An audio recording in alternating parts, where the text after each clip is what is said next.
I was quickly excluded from a small group of 3 girls and found myself more alone than ever. As I entered a large public high school, the search had to begin all over, and this time, thinking I was smarter than the last time, I started to look for a group where everybody in it could be my best friend. Last year, I joined Smart Girl, and I finally found just that. Having witnessed the Smart Girl program in action and experienced its power for myself, I finally feel confident about who I am, and I have discovered that I would rather be alone with myself than with people who make me feel alone. This realization led me to finding people who were worth my time and could support my personal journey of self-discovery. Smart Girl taught me the relationship skills necessary to connect with others in a meaningful way.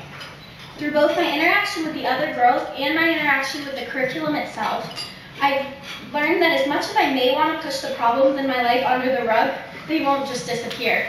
Eventually, as I have before, I will end up tripping over them.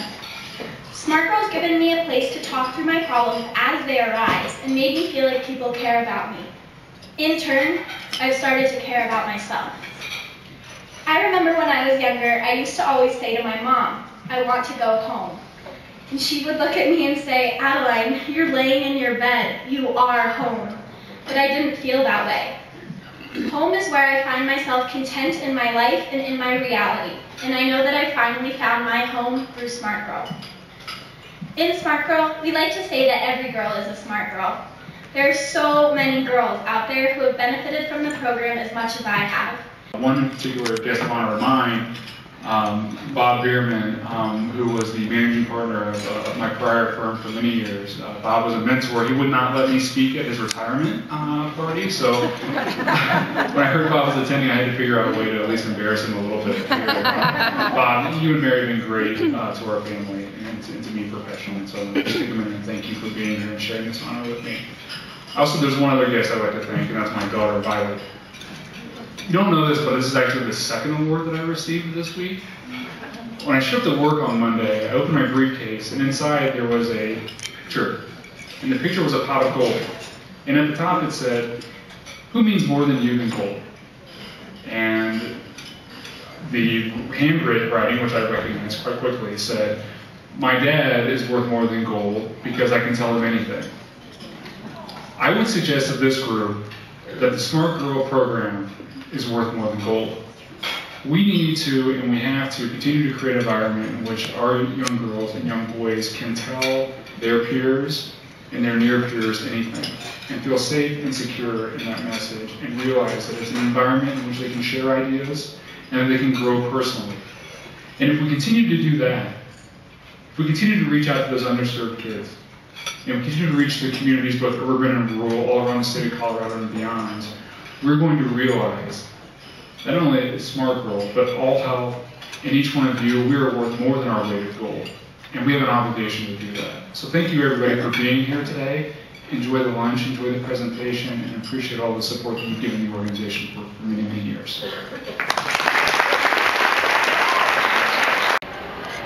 Hi, I'm Katie Winnicky. Welcome to our Smart Girl Luncheon. Thank you to our sponsors, Citywide Bank, Holland & Knight, and our luncheon chairs, Deb Donovan and Rosalina DeSiggio. Susceptible to the exact same thing. We're all susceptible to giving ourselves away for a false sense of belonging. We really are. I'll say it again. We're all susceptible to giving ourselves away for a false sense of belonging. Our motto is, you change the world by being yourself.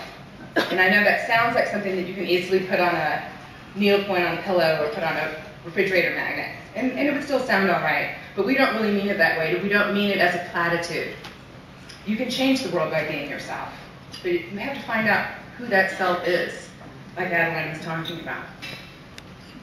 And we know it's a really tough direction to follow, and you need help doing it.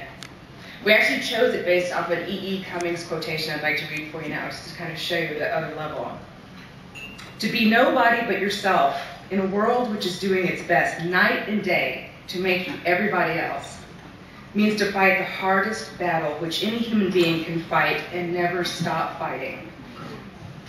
And that's what we mainly say, it's for everybody. There's no age limit on this stuff. We all have to continue.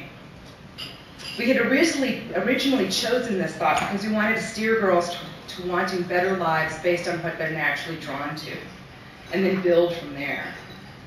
But as we went on, that's when we were realizing that being yourself is just not that easy for any of us. We just aren't trained for it. We don't start out learning about it. And especially in our culture, society at large, it's really more than happy to tell us who we're supposed to be. It's really happy to tell us what success looks like, what a family should look like, what you should look like, what you should do. And at Smart Girls, we say we're actually a lot more than what we do. And it's important for us to say this because, especially for young people, you get so hard right out of the gate and hit with this idea that there are a lot of supposed tos that you're supposed to check off your list. You're supposed to figure it all out. What's your major? What's your job? Figure out where you want to have a house. Find your mate. Work from home. Commute. Better decide all these things right away. Get on committees. Go to the gym. Be angry at the same stuff we're angry about, or else we'll say that you're an other. But we want you to do all. We just want you to figure out what's true for you from all of those things. Spend time getting to know yourself, so that way you know which, if any of those supposed tos actually match you. We want to help you all have the confidence that you need to be able to be yourself without all that noise. And we're hit with it all the time, all day. I think someone calls it electronic wallpaper we're surrounded by these days. It makes it really hard. So we ask you to prioritize getting to know yourself. Take time to form an idea of who you are. Because when we put so much emphasis on what we do for a living and the roles that we want to take on, it can really dim the part of us that's our true spirit.